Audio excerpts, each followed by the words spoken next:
Bless the Lord, everybody. Welcome back.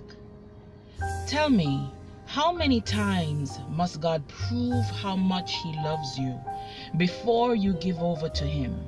How many times must He prove that He cares before you give over to Him? How many times does He need to prove that He will go all the way for you before you give over to Him?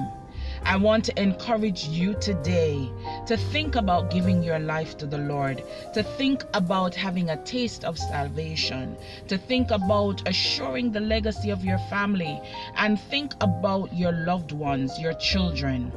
Must God prove He loves you each and every day and you take it for granted? I want to encourage you, give your life to Him. In Jesus' name, amen.